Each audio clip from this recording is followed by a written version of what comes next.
Rayalaseema lift irrigation పై తెలంగాణ ముఖ్యమంత్రి రేవంత్ రెడ్డి కూటమి ప్రభుత్వానికి సీఎం చంద్రబాబుకి వ్యతిరేకంగా అసెంబ్లీ సాక్షిగా చేసిన వ్యాఖ్యలను తక్షణమే వెనక్కి తీసుకోవాలని మడకశిర శాసనసభ్యులు టీటీడీ పాలక మండలి సభ్యులు ఎంఎస్ రాజు డిమాండ్ చేశారు. రాయలసీమలో ప్రతి ఎకరానికి నీళ్లు ఇవ్వాలనే సంకల్పంతో అనునిత్యం తప్పించేటువంటి విజనరీ లీడర్, రాయలసీమ అభివృద్ధి ప్రదాత ముఖ్యమంత్రి చంద్రబాబుకి వ్యతిరేకంగా రేవంత్ రెడ్డి చేసిన వ్యాఖ్యలు రాష్ట్ర ప్రజలను తప్పుదోవ పట్టించేలా ఉన్నాయని అభిప్రాయపడ్డారు.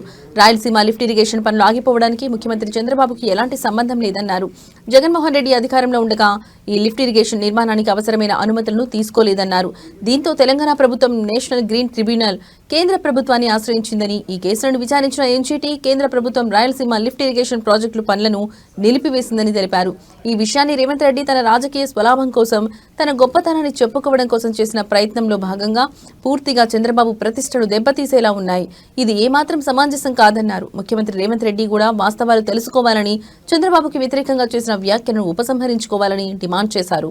లిఫ్ట్ ఇరిగేషన్ పనులు కూటమి ప్రభుత్వం ఆపిందని చెప్పి మాట్లాడిన రేవంత్ రెడ్డి గారి వ్యాఖ్యలు అవాస్తవం. రేవంత్ రెడ్డి గారి రాజకీయ లబ్ధి కోసమో, పార్టీ ఉనికి కోసమో, ప్రభుత్వ ఉనికి కోసమో చంద్రబాబు నాయుడు గారిని రాయలసీమ ద్రోహిగా చిత్రీకరించే ప్రయత్నం అనేది ఇది మంచి పద్ధతి కాదు. జగన్మోహన్ రెడ్డి గారి ప్రభుత్వ హయాంలో 2020లో ఎటువంటి అనుమతులు తీసుకోకుండా రాయలసీమ లిఫ్ట్ ఇరిగేషన్ పనుల్ని ప్రారంభించడం, రాయలసీమకి 3 టీఎంసీల వాటర్ అని చెప్పేసి పెద్ద పెద్ద హోర్డింగ్స్ తో యార్డ్స్ ఇవ్వడం వల్ల నాటి తెలంగాణ ప్రభుత్వం ఎన్జీటీలోను కోర్టులోను కేసులు వేయడం వల్ల కేంద్రం జోక్యంతో కోర్టులు, ఎన్జీటీ రాయలసీమ లిఫ్ట్ ఇరిగేషన్ పనుల్ని ఆపడం జరిగింది. జగన్మోహన్ రెడ్డి గారి యొక్క అవగాహన రాహిత్యం, అధికార దురహంకారంతో ఎటువంటి అనుమతులు తీసుకోకుండా రాయలసీమ లిఫ్ట్ ఇరిగేషన్ పనులను ప్రారంభించడం జగన్మోహన్ రెడ్డి గారి అవివేకానికి నిదర్శనమైతే, ఈ రోజు రాయలసీమ ద్రోహిగా జగన్మోహన్ రెడ్డి గారిని చరిత్ర చెప్తా ఉంటే వైఎస్ఆర్ కాంగ్రెస్ పార్టీ నాయకులు చంద్రబాబు గారిని ఆ దిశగా చిత్రీకరించే ప్రయత్నం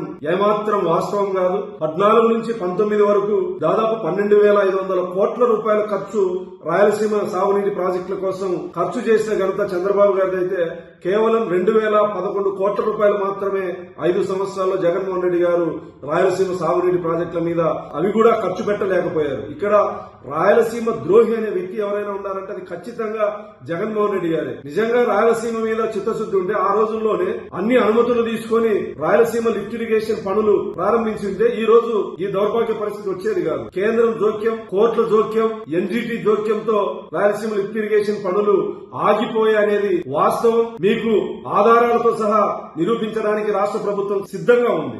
రేవంత్ రెడ్డి గారికి సమాచార లోపమా లేకపోతే అతన్ని రాజకీయ ఉనికి కోసమో తెలియదు గాని తెలంగాణ శాసనసభలో ఆ విధంగా మాట్లాడడం అవాస్తవానికి చాలా దగ్గరి మాటలు.